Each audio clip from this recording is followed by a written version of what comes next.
Iran, Israel और America का युद्ध जो है वो अब भयानक मोड़ पर पहुंच गया है। अब या तो अमेरिका घुटनों पर आएगा या पूरी दुनिया में तेल और गैस की बड़ी किल्लत हो जाएगी। सोचिए, अब ईरान ने कहा है कि हूती जो यमन का लड़ाका है वो अल मंदेब जो रास्ता है, जैसे हुर्मुज है वैसे ही अल मंदेब है, बाब अल मंदेब, उसको भी बंद करने का ऐलान कर दिया है। मतलब हुर्मुज के साथ साथ लाल सागर का अगर अल मंदेब बंद हो जाता है तो पूरी दुनिया में तेल और गैस की किल्लत होगी। सवाल है कि डोनाल्ड ट्रंप चाहता क्या है। इस बात को जब आप समझिएगा तब लगेगा कि कैसे अमेरिका ने एक रणनीति बनाई थी कि ईरान पर कब्जा कर लिया जाए और तेल और गैस पर कब्जा कर लिया जाए। लेकिन सवाल है कि क्या ये आसान है? क्या ईरान पर कब्जा करना संभव है? और ईरान पिछले 45 साल से तैयारी कर रहा है। ये युद्ध क्यों ईरान जीतेगा, क्यों ये युद्ध ईरान जीत रहा है, इसकी वजह आप इस वीडियो को अंत तक देखेंगे तो समझ जाएंगे और तब आपको लगेगा कि ईरान की तैयारी इतनी बड़ी तैयारी है जिसका डोनाल्ड ट्रंप को अंदाजा भी नहीं था। बेंजामिन नेतन्याहू जो इजरायली प्रधानमंत्री, उसको अंदाजा ही नहीं था कि ईरान को इस बात की भनक 45 साल पहले रख गई थी कि एक समय आएगा जब अमेरिका हमारे तेल और गैस पर कब्जा करना चाहेगा, और उसकी तैयारी वो 45 साल से कर रहा था। और यही वजह है कि अमेरिका लगभग घुटने पर है। अमेरिका के सारे हथियार लगभग खत्म होने वाले हैं, उसका कोई जेट अब तक सुरक्षित नहीं रहा है। लेकिन सवाल है कि डोनाल्ड ट्रंप के पास अब कोई रास्ता नहीं है। उसके पास दो ही रास्ता, या तो वो सरेंडर करे या अमेरिका की बर्बादी के लिए जिम्मेदार हो। नमस्कार, मैं शंभू कुमार सिंह और आप देख रहे हैं नेशनल दस्तक। 28 फरवरी को युद्ध शुरू हुआ था। 5 दिन बाद ही डोनाल्ड ट्रंप ने बयान दिया था कि हमने नेवी खत्म कर दिया, ईरान का एयरफोर्स खत्म कर दिया, अब बस हम कब्जा करने वाले हैं। लेकिन सोचिए, आज 5 महीना हो गया है, लगभग 5 महीना के होने के कगार पर है। अमेरिका के हथियार खत्म हो गए हैं। दुनिया में जो उसके हथियारों का रसूख था उसको मिट्टी में मिला दिया है ईरान ने। अमेरिका को जो घमंड था कि उसके पास F-35 जैसे जेट हैं जिसको देखा ही नहीं जा सकता है, मारना तो दूर की बात है। स्पिरिट 2 जैसे बॉम्बर हैं जो दुनिया में कहीं भी बम गिरा सकते हैं। उसके पास जेराल्ड, फोर्ड, अब्राहम लिंकन जैसे बड़े युद्धपोत हैं जो समंदर में किसी देश की घेराबंदी कर सकते हैं। लेकिन सोचिए, सारे ख्वाब अमेरिका के धरे रह गए। आपको जानकर हैरानी होगी कि ईरान की 45 साल की तैयारी ने अमेरिका की पूरी इज्जत को और साख को मिट्टी में मिला दिया है। अब तक खबर है कि ईरान ने 50 से ज्यादा अमेरिकी जेट को गिराए हैं, और यही डर है अमेरिका का जिसकी वजह से वो अब ईरान के ऊपर बमबारी नहीं कर पा रहा है। अब वो खाड़ी देशों के सैनिक अड्डों से मिसाइल दाग रहा है। मतलब जो युद्ध की नीति ईरान की थी, अब वो युद्ध की नीति अमेरिका अपनाने के लिए मजबूर है। लेकिन ईरान तो ईरान ठहरा। ईरान एक साथ कम से कम आधा दर्जन देशों में अमेरिकी अड्डों पर जहां उसके जेट हैं या मिसाइल है वहां मिसाइल दाग रहा है। चाहे वो जॉर्डन हो, चाहे वो सीरिया हो, चाहे इराक हो, चाहे सऊदी अरेबिया हो, चाहे अबू धाबी हो, संयुक्त अरब अमीरात हो या बहरीन हो, इन तमाम देशों पर, कुवैत पर, इन तमाम देशों पर लगभग 200 सैनिक अड्डों को ईरान ने तबाह कर दिया है। अब आपको ले चलते हैं, ये तो हवाई हमला है, अब आपको ले चलते हैं समंदर में। ईरान को नाज था अपने युद्धपोत पर, उसे लगा था कि जेराल्ड, फोर्ड, अब्राहम लिंकन जैसे युद्धपोत जिस पर 100 जेट होते हैं उसको लाएंगे और ईरान पर कब्जा कर लेंगे। सोचिए, ईरान के मिसाइलों ने इन तमाम बड़े बड़े समंदर के विशालकाय युद्धपोत को फारस की खाड़ी के आसपास भी फटकने नहीं दिया है। वो जैसे ही फारस की खाड़ी में आने की कोशिश करते हैं, हुर्मुज के आसपास आने की कोशिश करते हैं, उस पर मिसाइलों की बारिश कर दी जाती है। तो न हवा में और न पानी में, दोनों जगह अमेरिका फेल है। धरती पर उतर के ईरान से लड़ने की हैसियत अमेरिका की भी नहीं है, क्योंकि सद्दाम हुसैन ने 8 साल कोशिश की थी और ईरान से नहीं जीत पाया था। और उसी सद्दाम हुसैन से जब काम निकल गया तो अमेरिका ने उसे मार दिया। सोचिए, यही खाड़ी देश हैं जो अब तक अमेरिका के डर से चुप रहते थे। पेट्रो डॉलर, अपने सारे तेल का कारोबार डॉलर में करते थे। लेकिन अब यही खाड़ी देश पिछले 5 महीने से आराम से बैठे हुए हैं। इनको पता है कि अमेरिका अपनी रक्षा नहीं कर पाया तो हमारी क्या रक्षा करेगा। और डोनाल्ड ट्रंप कह रहा है कि खाड़ी देशों से हम कीमत वसूलेंगे क्योंकि इस युद्ध में हम खाड़ी देशों को बचा रहे हैं। दरअसल डोनाल्ड ट्रंप को देर सवेर जेल जाना है और खाड़ी देश आराम से देख रहे हैं कि अमेरिका के सारे सैनिक अड्डे ध्वस्त हो जाएं, तबाह हो जाएं, हमें कोई मतलब नहीं है। अमेरिका की कोशिश थी कि शुरुआती हमले के बाद खाड़ी देश को युद्ध में लगा देंगे, हम अपना हथियार भी बेचेंगे और हम ईरान पर कब्जा कर लेंगे। और ईरान में दुनिया का सबसे ज्यादा तेल और गैस है। लेकिन अब ईरान की रणनीति समझिए। ईरान को पता है कि अमेरिका 6 महीना से ज्यादा इस युद्ध को नहीं लड़ सकता है क्योंकि उसके हथियार खत्म हो रहे हैं। उसकी जो वायु रक्षा प्रणाली एयर डिफेंस सिस्टम था थार्ड, वो बेनकाब हो चुका है।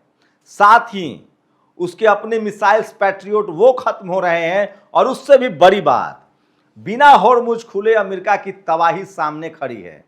6 महीने का तेल स्टोरेज है अमेरिका के पास, 5 महीना निकल चुका है, 1 महीना और अमेरिका अपने पैरों पर खड़ा रहेगा। उसके बाद जो उसकी हालत होगी जिसकी उसने कल्पना नहीं की है। अमेरिका के मीडिया ट्रंप से सवाल पूछेगी, अभी पूछ रही है। सोचिए, डोनाल्ड ट्रंप ने अपने देश को आर्थिक रूप से तबाह और बर्बाद कर दिया है क्योंकि ईरान को तो आदत थी, 45 साल से वो प्रतिबंध झेल रहा था। वो सिर्फ और सिर्फ चीन को तेल सप्लाई देकर अपना काम चला रहा था, जो आज भी कर रहा है। और अब तो उसके पास नॉर्थ कोरिया, चीन और रूस से हथियार पहुंच रहे हैं। ईरान ने तो बाकायदा ऐलान कर दिया है कि अब सब्र की सीमा खत्म हो रही है, अब हमारा सब्र टूट रहा है। हमने अब तक युद्ध के नियमों को माना है और अमेरिकी सैनिक अड्डों पर हमला किया है, लेकिन अमेरिका हमारे आम लोगों को मार रहा है। और अगर यही चलता रहा तो हम सीधे सीधे बड़े अमेरिकी शहरों पर बैलिस्टिक मिसाइल से हमला करेंगे। 5000 किलोमीटर की क्षमता ईरान दिखा चुका है। कहा जा रहा है कि रूस, चीन और नॉर्थ कोरिया से उसे 10,000 से 15,000 किलोमीटर क्षमता वाले बड़े मिसाइल्स मिले हैं। समझिए, डोनाल्ड ट्रंप जो राष्ट्रवाद के नाम पर अमेरिकी सत्ता में आया था और अब उसने अमेरिका को रसातल में पहुंचा दिया है। सोचिए, अमेरिका का ट्रंप क्या कर रहा है। कह रहा है कि हम भारत के 18,000 लोगों को फिर से हथकड़ी लाकर भेजेंगे। भारत में 60% उसके 60 सांसदों ने कहा है कि 100% टैरिफ लगाएंगे। वही ईरान आज भी भारत का सबसे अजीज दोस्त बना हुआ है। तो सोचिए, युद्ध ने कैसे पूरी दुनिया को बदल दिया है। अब अमेरिका की कोई परवाह नहीं करता। पहले दुनिया भर के देशों पर अमेरिका प्रतिबंध लगाता था, रूस से तेल नहीं खरीदोगे, ईरान से तेल नहीं खरीदोगे। चीन ने तो बाकायदा कहा कि अगर गलती से हमारे ट्रेन या शिप को तुमने टच कर दिया तो तुम्हें हम खत्म कर देंगे। अमेरिका के 10 बड़े तेल के शिप को ईरान ने डुबा दिया। अब जो युद्ध फंसा हुआ है उसके 2 बड़े मुद्दे हैं। ईरान कह रहा है कि $325 बिलियन का हर्जाना दो। अब वो समय गया जब तुम किसी देश पर बम गिरा के और निकल जाते थे। तुमने चूंकि बम गिराया है, हमारा नुकसान हुआ है, तो $325 बिलियन का हर्जाना दो, नहीं तो हम तुम्हें होर्मुज से 1 बूंद तेल ले जाने नहीं देंगे। यही डोनाल्ड ट्रंप को चिंता सता रही है कि 1 महीने बाद क्या होगा जब अमेरिका में कोहराम मचेगा। और इसी डर से वो लगातार अपनी अंतिम ताकत दिखा रहा है कि किसी तरह से ईरान डरकर होर्मुज खोल दे। लेकिन ईरान तो ईरान ठहरा। ईरान की तैयारी 45 साल की तैयारी है। खामनेई और लारिजानी की शहादत के बाद ईरान और मजबूत हुआ है और कहा जा रहा है कि उसके बैलिस्टिक मिसाइलों का जखीरा और ड्रोन का जो हथियार, ड्रोन जो है वो और बढ़ा है। इसका मतलब है ईरान ने पहले ही कहा था कि हम 10 साल की तैयारी करके आए हैं, अमेरिका अपनी सोच ले। तो 6 महीना होते होते अमेरिका दोनों घुटनों पर आएगा। उसके बाद बारी आएगी इजराइल की, क्योंकि ईरान के प्रतिबद्धता में है फिलिस्तीन की आज़ादी।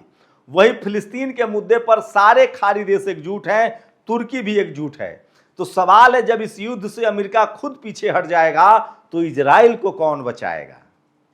वहीं जेडी वेंस जो उपराष्ट्रपति है अमेरिका का, उसने कई बार कहा है कि एप्स्टीन फाइल के दम पर इजराइल जो है वो ट्रंप को लगातार युद्ध में शामिल होने के लिए मजबूर कर रहा है। मैं फिर कह रहा हूं, डोनाल्ड ट्रंप का पैर कब्र में है, लेकिन वो दुनिया की मुश्किलें बढ़ाता जा रहा है। लेकिन अंत में फिलिस्तीन की आज़ादी के लिए ईरान जो है वो बड़ा हमला इजराइल पर करेगा, क्योंकि इजराइल को अब फिलिस्तीन पूरी तरह से खाली करना पड़ेगा। तो सोचिए, एक ईरान ने पूरी दुनिया के मुल्कों को ये बता दिया है कि अगर आपकी तैयारी है और आपके पास विज्ञान है तो आप अमेरिका के नाक में भी नकेल डाल सकते हैं।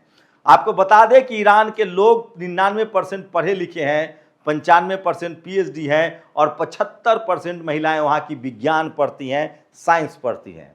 तो ये तैयारी ईरान की 45 साल की है। अमेरिका के 6 महीने की तैयारी से वो हारने वाला नहीं है। इसलिए ईरान को पता है कि 6 महीने तक अमेरिका इस युद्ध को खींच सकता है। जब तक उसके पास तेल और गैस है, उसके बाद वो देर सवेर सरेंडर करेगा ही करेगा। और जैसे ही अमेरिका इस युद्ध से पीछे हटा, उसके बाद बारी आएगी फिलिस्तीन की। अब सवाल है कि फिलिस्तीन की आज़ादी के लिए ईरान प्रतिबद्ध है, अब इजराइल को कौन बचाएगा। तो मैं फिर कह रहा हूं, पूरी दुनिया को ईरान ने एक रास्ता दिखाया है। अब तक अमेरिका का जो उपनिवेशवाद था, साम्राज्यवाद था, उसको बड़ा धक्का लगा है और अब शायद ही दुनिया का कोई देश अमेरिका के साथ खड़ा होना चाहे। आज की स्थिति ये हो गई है कि नेटो, यूरोप ने उससे अपना पिंड छुड़ा लिया है। अफ्रीका उसके साथ नहीं है। लैटिन अमेरिकी देश, चाहे मैक्सिको हो या ब्राजील हो, उसने अपना पीछा छुड़ा लिया है। और सोचिए, डोनाल्ड ट्रंप जो मानसिक रूप से अब दिवालिया हो चुका है, अब उससे अमेरिका में सवाल पूछा जाएगा कि इस युद्ध से हमें हासिल क्या हुआ। तो एक ईरान ने पूरी दुनिया को रास्ता दिखा दिया है कि अगर आपके पास विज्ञान है और ताकत है तो आप अमेरिका से भी लड़ सकते हैं। और आज के डेट में अमेरिका और इजराइल के अलावा उनके साथ कोई खड़ा नहीं है। और कल क्या गारंटी है कि अमेरिका इजराइल की भी मदद करेगा। जब उसकी अपनी बारी आएगी तो वो इजराइल को भी छोड़ देगा। वही रूस, चीन और नॉर्थ कोरिया जो है वो लगातार ईरान के साथ खड़ा है और कहा जा रहा है कि वही इंटरकॉन्टिनेंटल मिसाइल जो है, अंत में कहीं ऐसा ना हो कि अगर अमेरिका की जिद आगे चलता रहा तो ईरान मजबूर होकर अमेरिका तक मिसाइल दागने लगे। फिलहाल ईरान की कोशिश है कि अभी किसी भी कीमत पर युद्ध को खत्म किया जाए, इंसानियत को बचाया जाए, लेकिन बगैर हर जाने के वो अमेरिका को तेल देने के लिए तैयार नहीं है। तो ये पूरा युद्ध ईरान पर कब्जे के लिए शुरू हुआ था, अमेरिका फंस गया। कई बार क्या होता है ना, आदि का अंत होता है, अत्याचार का अंत होता है। अमेरिका के पापों का घड़ा भर गया है और ईरान ने उस पर बड़ा झटका दिया है। लगातार ईरान, इजराइल, अमेरिका युद्ध के लिए आप नेशनल दस्तक के यूट्यूब चैनल को देखते रहिए। अगर आप एक हमें मीडिया हाउस के तौर पर देखना चाहते हैं तो हमारी आर्थिक मदद भी कर सकते हैं। शुक्रिया। दस्तक की आपसे गुजारिश है कि अगर इसको बचाना चाहते हैं तो नेशनल दस्तक को सब्सक्राइब करने के लिए रेड कलर के सब्सक्राइब बटन को दबाएं, फिर बेल आइकन की घंटी दबाएं। नेशनल दस्तक को बचाने के लिए बहुत जरूरी है कि हर खबर को शेयर करें, लाइक करें, कमेंट जरूर करें।